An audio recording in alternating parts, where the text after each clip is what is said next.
नमस्कार दोस्तों। आज हम बात करेंगे गवर्नर जनरल एवं गवर्नर की।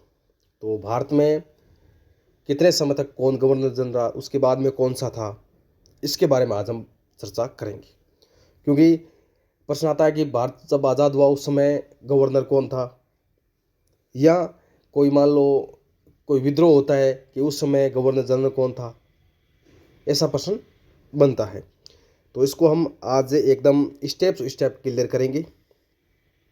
तो चलिए शुरू करते हैं। सबसे पहले हम बात करते हैं भारत के गवर्नर जनरल के बारे में। ठीक है, तो इनकी जो अवधि थी वो थी 1833 से लेकर 1858 तक। ठीक है, तो सबसे पहले बात करते हैं इनकी। सबसे पहले आता है लॉर्ड विलियम बेटिंग। ठीक है, ये भारत का सर्वप्रथम गवर्नर जनरल था।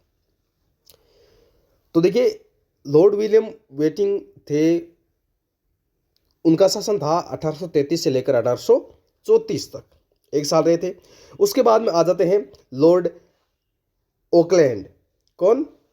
लॉर्ड ऑकलैंड आ जाते हैं। इनकी इनकी जो शासन की अवधि थी वो थी 1835 से लेकर 1842 तक। ठीक है, अब देखिए बात आगे बात करते हैं, ये क्रम है इनका। उसके बाद में आ जाएंगे लॉर्ड एलनब्रो। ठीक है, इनकी जो अवधि थी वो थी 1842 से 1844 तक। उसके बाद में आ जाते हैं लॉर्ड हार्डिंग। ठीक है, जब हम 1857 की क्रांति या उनसे जो पहले घटनाक्रम पढ़ते हैं तो उनमें आता है लॉर्ड हार्डिंग, ये सभी आते हैं उसमें। लॉर्ड हार्डिंग की अवधि थी 1844 से लेकर 1848 तक। फिर आगे चलते हैं, आगे है लॉर्ड डलहौजी। जो हड़प नीति थी तो वो आ जाती है 1848 से लेकर 1856 तक। अगला आ जाता है लॉर्ड कैनिंग।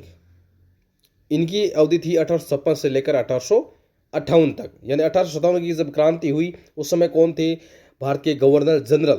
तो आएगा लॉर्ड कैनिंग, याद रखना। ठीक है, ये क्रम एकदम बिल्कुल सही है। आगे चलते हैं, अब हम बात करेंगे, गवर्नर जनरल की बात कर ली, अब हम करेंगे भारत के वायसराय के बारे में। ठीक है, इसको थोड़ा सा जूम कर देते हैं। देखिए, पूरा पूरा डिटेल से दे रखा है, बहुत ही शानदार तरीके से दे रखा है, आपको समझाएंगे भी। अब हम बात करेंगे भारत के वायसराय की। हमने पहले बात की भारत के गवर्नर जनरल की। ठीक है, उनका भी क्रम एकदम बिल्कुल सही है और इनका भी एकदम सही है, एक भी छोड़ा हुआ नहीं है।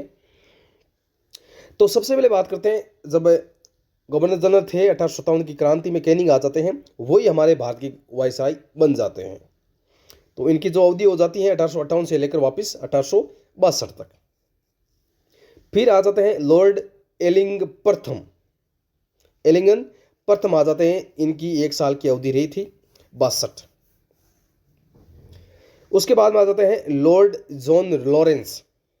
ठीक है, इनकी अवधि थी 1864 से 69 तक। अब देखिए, अब इनकी जो अवधि है उनको अगर पूरा याद ना रखे तो भी चलेगा, थोड़ी बहुत आपको याद रखने के इस समय लगभग था, लेकिन इनका जो क्रम है आपको याद रखना बहुत ही जरूरी है।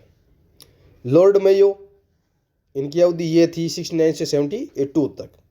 फिर आ जाते हैं लॉर्ड नॉर्थब्रुक, क्योंकि जो अभी जो एग्जाम हो रहे हैं उनमें क्रम वाले प्रश्न बहुत ज़्यादा आ रहे हैं, तो बीच में से एक गायब कर देता है या आगे पीछे कर देता है, तो आपको क्रम में सही सजाना है इसको।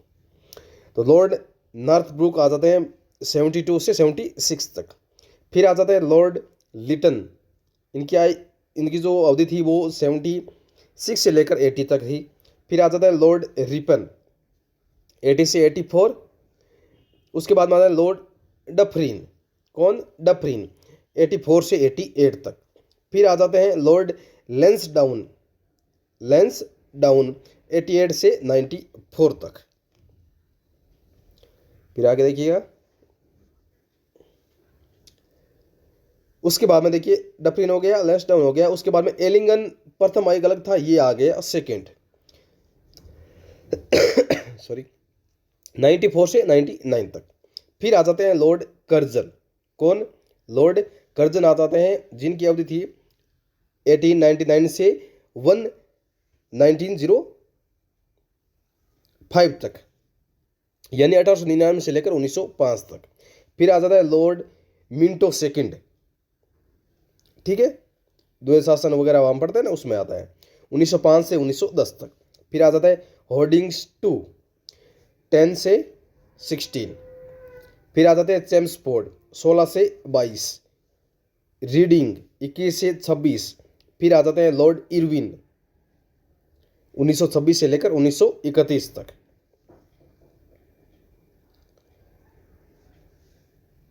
ठीक है, उसके बाद में आ जाते हैं लॉर्ड लिनलिथगो 1936 से लेकर 1943 तक। फिर आ जाते हैं लॉर्ड वेवेल 1943 से 1947 तक। हम इसमें शिक्षा में महत्व देखें ना, तो जब शिक्षा पीछे जो मेकाले से हम शुरू करते हैं ना शिक्षा, अंग्रेजी शिक्षा प्रणाली से, वहाँ अगर हमसे क्रम से पूछे ना, उसमें सही हम वहाँ पर इनके बहुत बार नाम पढ़ते हैं। लिनलिथ हो गया, वेवेल हो गया। वेवेल लास्ट में आया था 1943 से 47 तक, और अंतिम में आया था लॉर्ड माउंटबेटन मार्च से अगस्त 1947 तक हमारा भारत आज़ाद हुआ था। तो जब हमारा भारत आज़ाद हुआ था 1947 में, उस समय भारत के वायसराय कौन थे? तो वो थे लॉर्ड माउंटबेटन। उससे पहले वेवेल, उससे पहले लिनलिथ को। ऐसा आपको क्रम याद रखना है। तो देखिए मित्रों, ये थे आज के गवर्नर जनरल एवं वायसराय, ठीक है। अब इनकी अगर अवधि की बात करें तो गवर्नर जनरल थे वो 1833 से शुरू हुए थे, 1858 तक इनका पद समाप्त हो गया था। फिर आते आते वायसराय बनना शुरू कर दिया भारत में। तो 1858 से जब क्रांति हुई 1857 की, उस समय या उस समय के बाद में वायसराय नाम दे दिया। तो उनकी जो अवधि थी 1858 से लेकर 1947 तक ये अवधि थी। तो लास्ट में आ गए माउंटबेटन। ये था देखो छोटा सा वीडियो। कैसी लगी आपको जानकारी कमेंट बॉक्स में ज़रूर बताना। फिर भी अगर आपको कोई डाउट लग रहा है तो हमारे कमेंट बॉक्स में लिखिएगा, हम आपको वहाँ पर आंसर दे देंगे। तो चलिए दोस्तों, मिलते हैं फिर अगले वीडियो में। तब तक के लिए नमस्कार, जय हिंद, धन्यवाद।